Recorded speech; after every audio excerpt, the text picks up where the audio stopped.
Muy bien, bueno, pues buenas tardes a todos. Espero que el ejercicio los haya,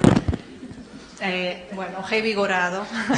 Les voy a pedir un poquito más de su atención. Sé que ya es tarde, hemos estado acá muchas horas juntos y más que nada pensando en un tema que está bastante complejo, con muchas aristas en las cuales siempre hay que estar pues reflexionando.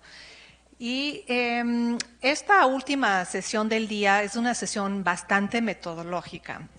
Voy a platicarles de dos temas, algo separados, pero que también tienen puntos en común. En la primera parte hablaremos pues de cuáles son los métodos, algunos de los métodos para generar datos e información sobre discapacidad. Y en la segunda parte, pues trataremos de pensar juntos en cuáles son las dificultades, cuáles son realmente los retos de generar datos de discapacidad para la población de niños, niñas y adolescentes.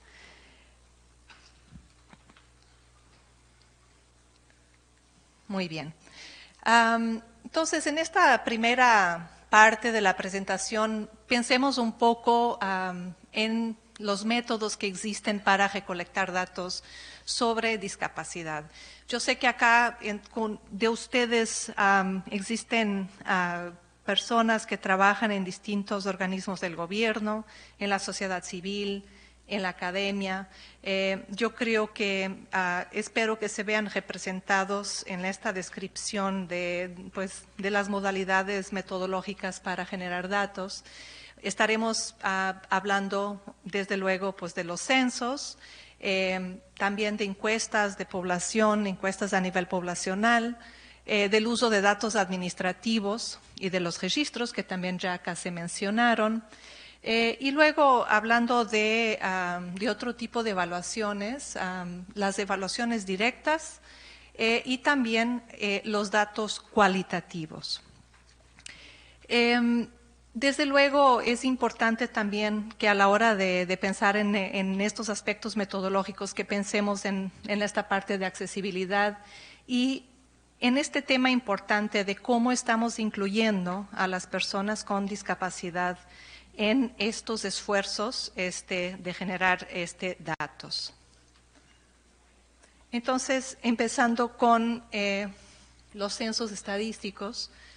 Bueno, ustedes yo creo que sabrán bien que un censo es en muchos casos la principal fuente de información que muchos países disponen.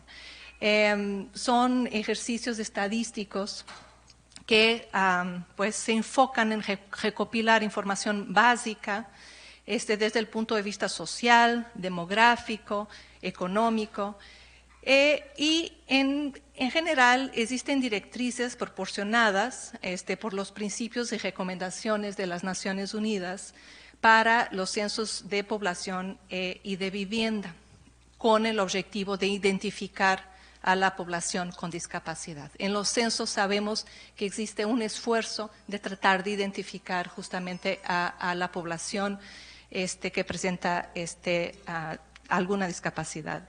Y acá la definición es esta, que las personas con discapacidad se identifican como aquellas con un mayor riesgo de sufrir una restricción en el desempeño de sus actividades. Entonces estamos viendo cómo en esta recomendación estamos lejos del modelo médico y menos aún del anterior. Ya estamos de hecho en un modelo bastante social, de ver a la persona en función de sus restricciones de participación y de poder desempeñar plenamente sus actividades. Ahora, ahí va. Sabemos que pues una de las grandes fortalezas que los censos tienen es de proporcionar datos de toda la población, es un conteo, realmente es como una fotografía en ese momento de la población del país, y en ese aspecto pues nos da acceso a una muestra, a la totalidad de la población de un país. Ahora bien, sabemos también que tenemos limitaciones, existen limitaciones para los datos que se generan a partir de los censos. Desde luego sabemos, yo creo que aquí ya fue mencionado, vimos algunos ejemplos de cómo en los datos generados a partir de los censos podemos tener un subregistro, un subregistro de discapacidad. Sabemos que las preguntas en un censo, pues al tener una limitante también de tiempo, no pueden ser preguntas con mucha profundidad. En general son preguntas sí o no. Y que esa modalidad de encuestar sobre dificultades de funcionamiento presenta una limitación que puede llevar a un subregistro. Sabemos que, bueno, desde luego los censos, al contar con toda la cantidad de muestra, son costosos, consumen mucho tiempo, tienen un espacio limitado para las preguntas. Todos los módulos dentro de los censos son cortitos, muy puntuales. Y también, desde luego, por la dimensión de los operativos, el tipo de capacitación que se puede dar a un encuestador para entrar en temas muy especializados es también limitada. Entonces, acá este balance entre las ventajas y las limitaciones que podemos tener a partir de los datos censales. Pero que no quiere decir que los datos censales para generar esta identificación de la población no sirvan, simplemente para que tengamos mucha conciencia de cuáles son las fortalezas y las limitantes. Luego entramos en este tema, en los métodos que se enfocan en generar datos poblacionales. En las encuestas de población, que aquí hemos hablado de varias, me doy cuenta que Perú tiene como una gran tradición de encuestas especializadas sobre temas específicos de la población, incluyendo el tema de discapacidad.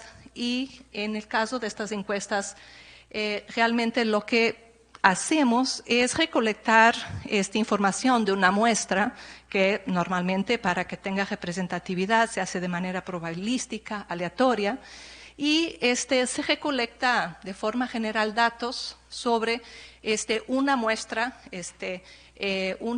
de la población. Nos permite cubrir temas especializados de salud, del trabajo y, desde luego, pues formular preguntas más detalladas, generar indicadores más detallados sobre varios temas. Por veces se utilizan también este tipo de encuestas, este tipo de estudios poblacionales para llevar a cabo mediciones periódicas. Incluso se pueden hacer encuestas tipo panel, en que se encuestan a las mismas hogares o personas a lo largo del tiempo.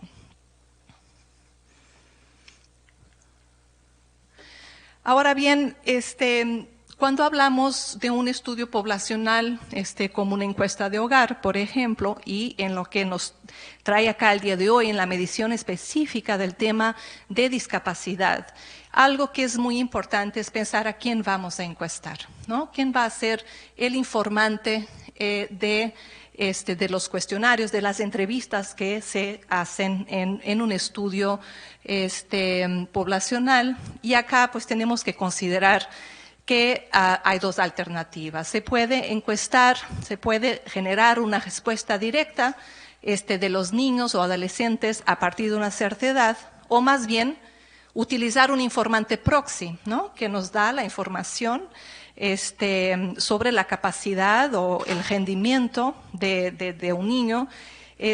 Puede ser el cuidador principal, puede ser la madre o el padre.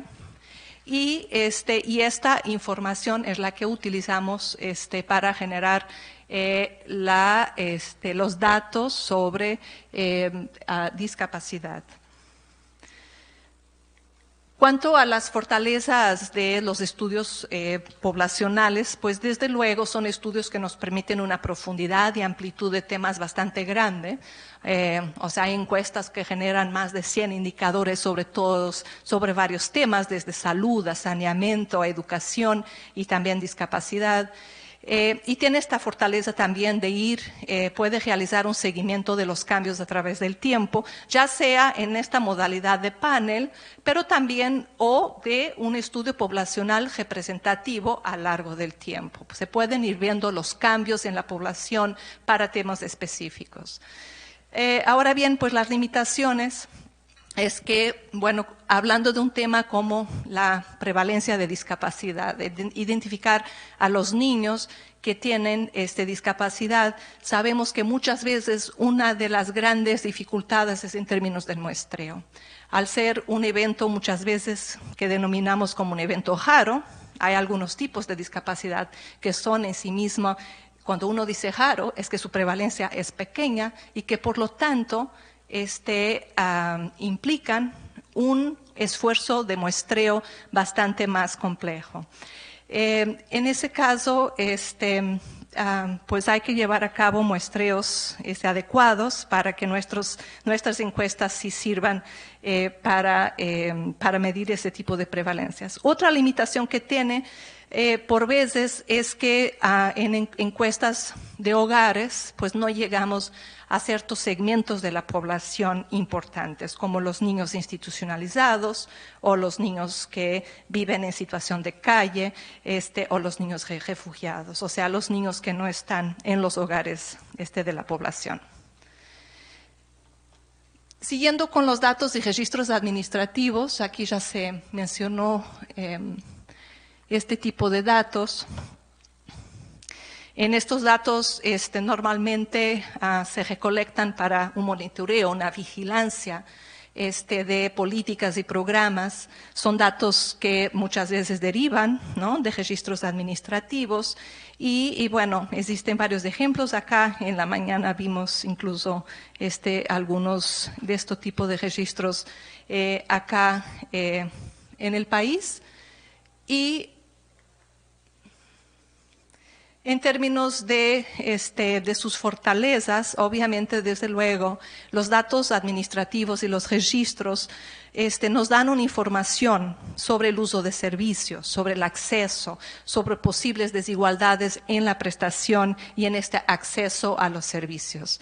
Ahora, obviamente que estos datos presentan algunas limitaciones. Estos datos son registros administrativos, no se recolectan con fines estadísticos, por lo tanto, reflejan a la población que accede a los servicios.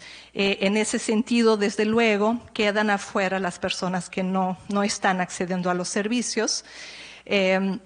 Esa es la última limitación que aparece en esa lista, pero también, bueno, tiene una limitación importante si en los registros administrativos no existe un protocolo de medición de la condición de discapacidad o de las dificultades de funcionamiento de la población. Luego, existen evaluaciones directas, que es otra metodología para generar datos sobre discapacidad. Y aquí estamos hablando de métodos realmente de observación directa. Son un conjunto de pruebas un conjunto de pruebas en que se mide el rendimiento de los niños sobre un conjunto de capacidades. Estas pruebas son particularmente importantes para niños con discapacidad que de otra manera no se hayan identificado como teniendo una discapacidad. Sirven como un diagnóstico, sirven como una prueba para medir el grado de severidad de una discapacidad. Entre los métodos pues incluyen observaciones, listas de verificación, entrevistas, escalas de calificación y todo el tipo de pruebas estandarizadas que existen para evaluar discapacidad. En las fortalezas, pues desde luego es una evaluación muy fina de las funciones y capacidades que un sujeto presenta. Tiene normalmente este enfoque holístico de incluir pues no solo la medición del grado de discapacidad, pero también del funcionamiento y de esos aspectos de participación que mencionamos. Desde luego, las limitaciones que existen, bueno, existen limitaciones inherentes a las mismas pruebas, muchas de ellas no se pueden aplicar con niños muy pequeños, por veces los métodos de calificación son subjetivos y no estandarizados. Dependen mucho este tipo de observaciones y de evaluaciones del comportamiento en ese momento de los niños. Dependen mucho a la hora de evaluar, depende si el niño puede ser un niño muy tímido, que en realidad lo que no le gusta es la situación de prueba. Entonces, ¿cómo podemos saber que la medición está reflejando exactamente una dificultad de funcionamiento o simplemente pues el estado como la motivación del niño en ese momento? Y bueno, y desde luego tiene grandes requisitos de implementación. Son pruebas que son costosas en términos de tiempo, de recursos humanos y no son muy adecuadas para llevarse a escala, en mediciones a gran escala.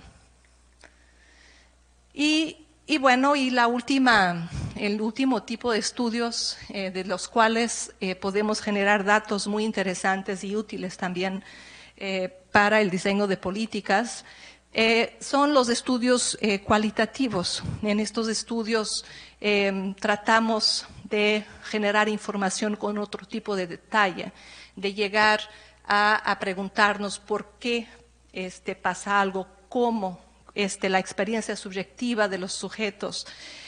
Por ejemplo, ¿por qué las familias de los niños con discapacidades no aprovechan los programas de servicios para los que son elegibles?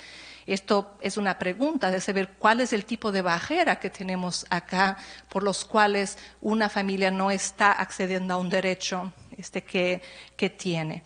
Este tipo de metodología es útil para explorar percepciones de la discapacidad infantil, conocer motivos, opiniones, sentimientos y tener pues un acceso a este tipo de normas culturales también alrededor de un tema. En este sentido, nos da acceso a información que los datos cuantitativos normalmente no nos dan, ¿no? Es como un complemento a las cifras cuantitativas. Y bueno, una de sus grandes fortalezas es esta posibilidad de involucrar a la población de interés. Eso creo que es una de las grandes ventajas que tiene. Y bueno, se trabaja normalmente pues con tipos de muestreo por conveniencia o por saturación, dependiendo del tipo de estudio. Sus limitaciones, desde luego, pues son que son hallazgos que no son generalizables y que, bueno, requieren una interpretación de datos más exhaustiva para llegar a condensar una respuesta de investigación concreta. Ahora, un ejemplo, acá se me brincaron, perdón, saltaron como 10 diapositivas, perdón. Les quería dar un ejemplo, por ejemplo, de métodos, si quisiéramos estudiar la capacidad auditiva en la población. Si fuéramos a una encuesta de población y quisiéramos plantear esta pregunta, generar un indicador poblacional sobre dificultades de funcionamiento auditivo, pues lo que hacemos es encuestar una muestra de hogares y preguntar a un informante proxy, por ejemplo, si el niño puede responder cuando escucha su nombre, si es un niño mayor, o cuando escucha un sonido, si fuera un niño más pequeño. Este sería un ejemplo de una pregunta en una encuesta poblacional. El siguiente ejemplo sería, bueno, si nos enfocáramos en buscar información sobre este tipo de discapacidad, pero en registros administrativos, podríamos enfocarnos en recopilar el número de niños que asisten a escuelas para niños sordos, ¿no? Ahí tendríamos acceso a un registro administrativo sobre la proporción de la población que asiste, sobre el número de niños que están asistiendo a escuelas para niños sordos.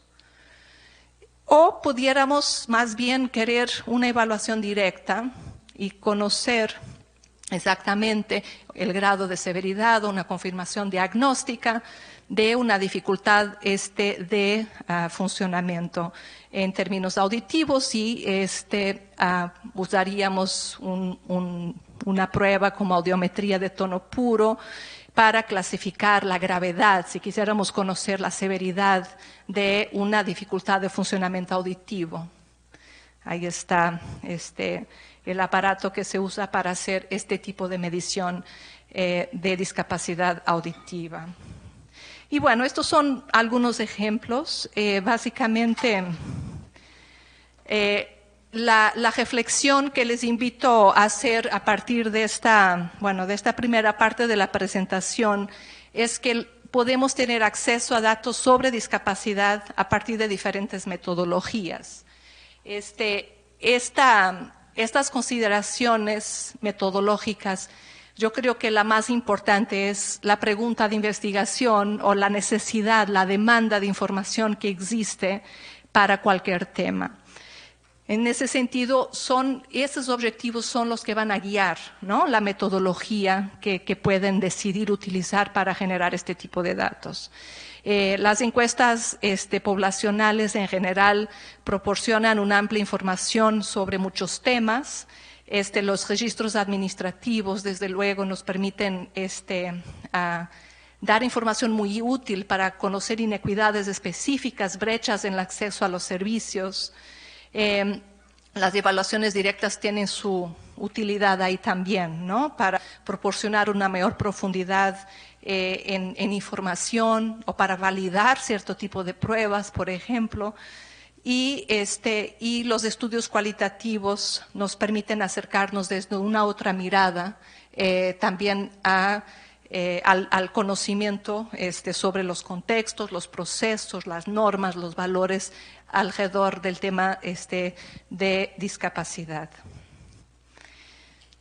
Ahora, moviéndonos al segundo tema de mi presentación, que también es un tema metodológico. Pero antes estuve hablando sobre los métodos, las consideraciones a tener a lo mejor a la hora de diseñar un estudio, de plantear qué tipo de instrumentos. Y ahora quisiera más bien platicarles de cuáles son las consideraciones que debemos de tener o que existen sobre la medición de discapacidad con niños y con niñas.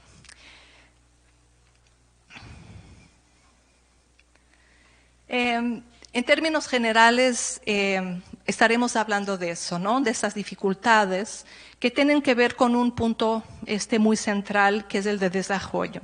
Del desarrollo de los niños en los primeros años de vida hacia que se hacen adultos. En el desarrollo infantil, desde luego, pues hay que considerar las trayectorias, ¿no?, cuáles son estas trayectorias evolutivas de los hitos de desarrollo que los niños van teniendo a la medida que crecen, los ámbitos del desarrollo, cuáles son estos dominios que están interrelacionados y que afectan a su desarrollo, y desde luego pues el papel de los padres y también del contexto cultural en que viven los niños.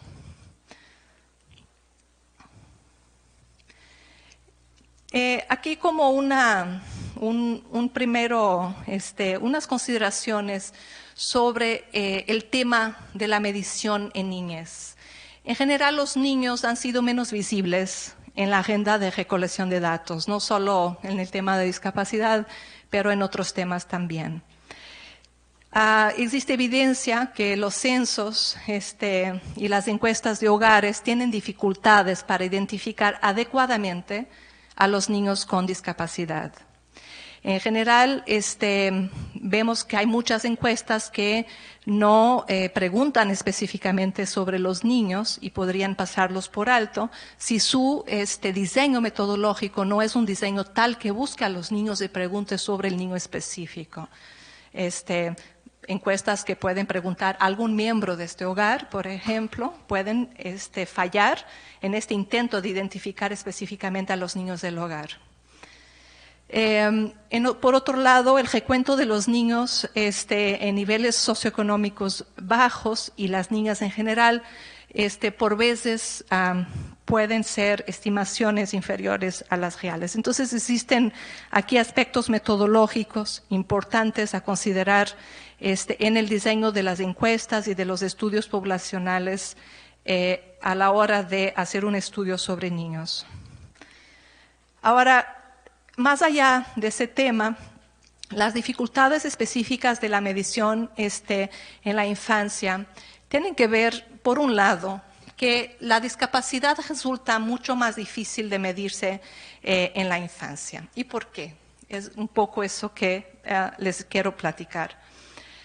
La población es altamente heterogénea, es diferente de cuando hacemos una encuesta con adultos que, bueno, presentan una heterogeneidad en la vejez, es un hecho, pero la heterogeneidad que observamos entre niños y adolescentes es enorme. Tenemos recién nacidos, bebés que gatean, que empiezan a caminar, que empiezan a ir a la escuela. Y las habilidades que los niños van presentando a lo largo de estos años varían enormemente. Estas habilidades o hitos de desarrollo pueden llegar en distintos momentos. Y eso no necesariamente refleja que el niño tenga una discapacidad. Este es un punto bien importante. Entonces, este desarrollo que los niños van teniendo cuando van creciendo, van alcanzando los hitos en ventanas que son muy variadas. Entonces, es difícil poner ahí como una marca, decir, no, acá yo ya estoy identificando una discapacidad. O a lo mejor no, es que el niño todavía no alcanzó el hito, pero a lo mejor en 3 meses ya lo habrá alcanzado.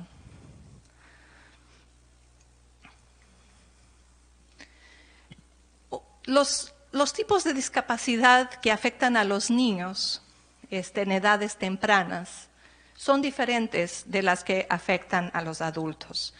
En la edad adulta, las principales dificultades tienen que ver con problemas de funcionamiento motor y sensorial, por veces de autocuidado y de vida independiente, en especial en el segmento de población de mayor edad.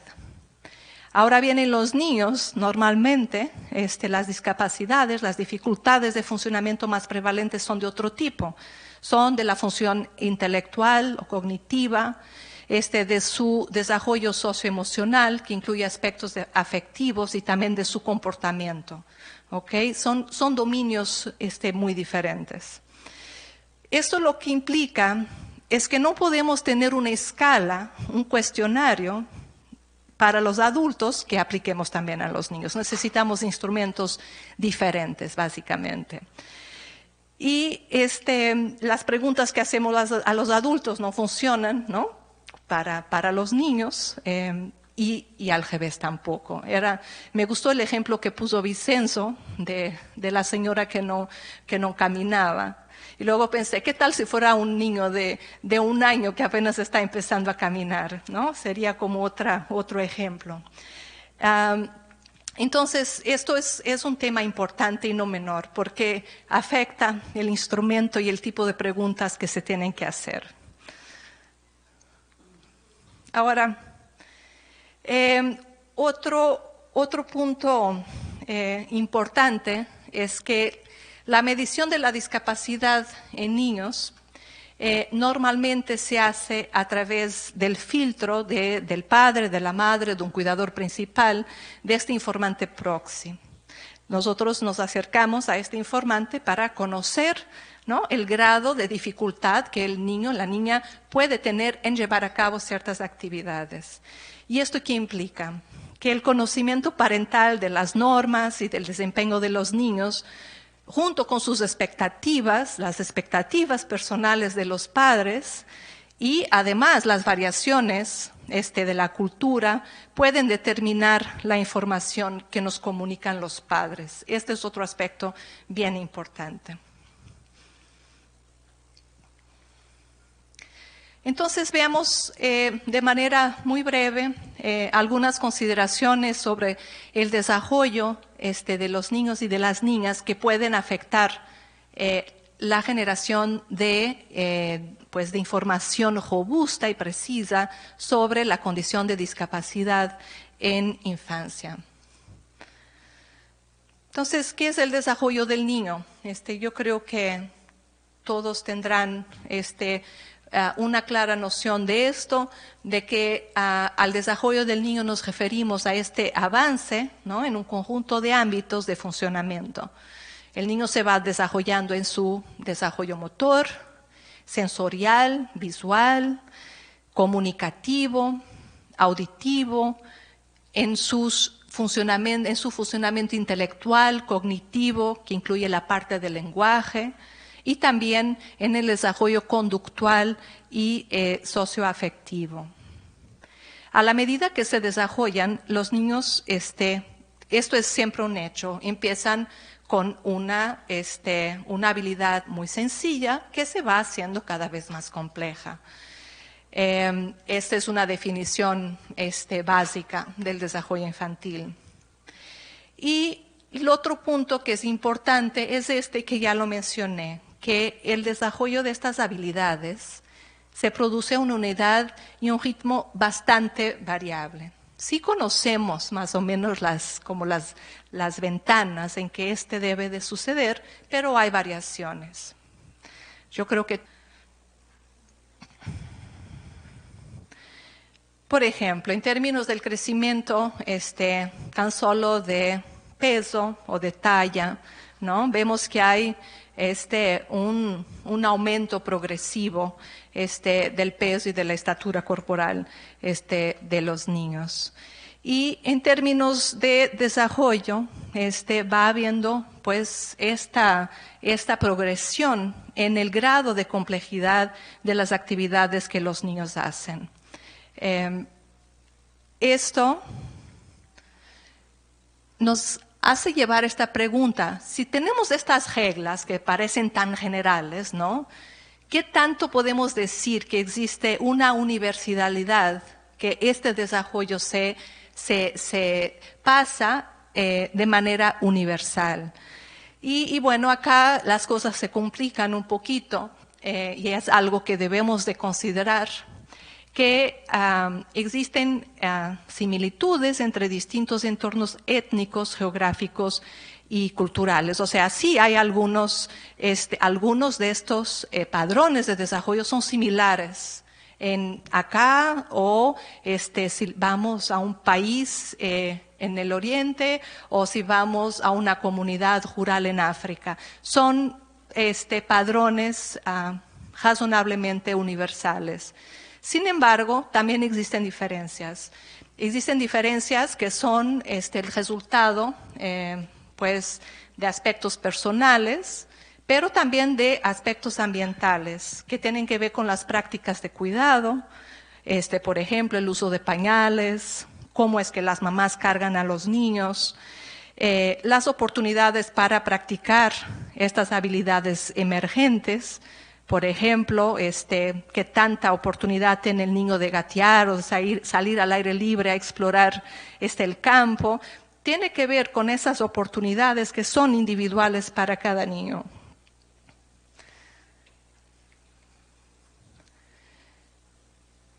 Entonces, esto nos lleva un poco a estos puntos de que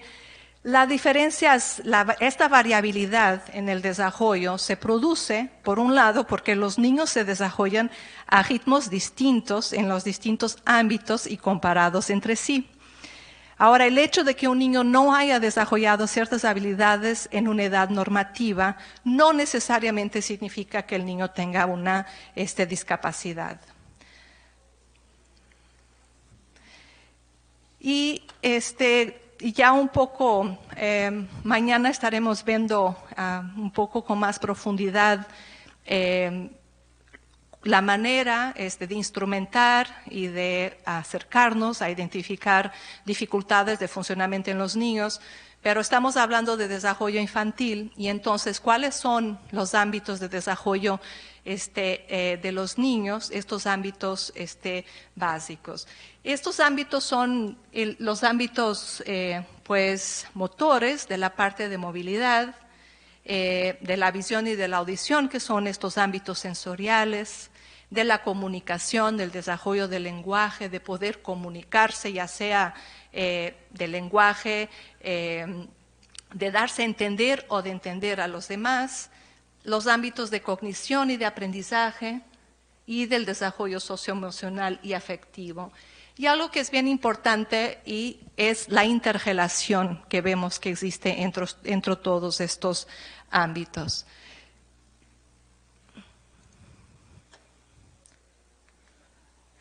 Entonces, un poco para dejarles algunas conclusiones de esta reflexión sobre la medición de la discapacidad en la población infantil, es, bueno, desde luego que sabemos que la medición de la discapacidad infantil presenta algunas dificultades. Las trayectorias de desarrollo en los niños, pero también las influencias parentales, y afectan la medición de la discapacidad y el reporte, ¿no?, que estos cuidadores pueden hacer de su percepción. El funcionamiento infantil abarca diferentes ámbitos relacionados entre sí, que muchas veces no son los mismos de los que preguntamos a la población adulta. Es importante tener esta noción. Incluso para la misma población infantil, como vamos a ver mañana, un solo instrumento no nos alcanza. Tenemos que hacer ajustes de acuerdo a la edad de los niños.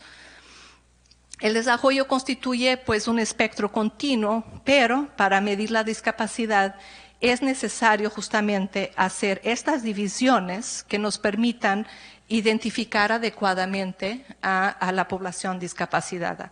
Y eso es importante justamente cuando pensemos en cómo instrumentar estos dominios y que nos funcione para un niño de 2 años y también para un niño de 14, por ejemplo. ¿Qué ajustes tenemos que hacer en términos de los instrumentos que se utilizan? Y pues creo que eso es todo. No vi mi tarjeta, pero... Muchas gracias. No, por nada. Ven un ratito por acá. Sí.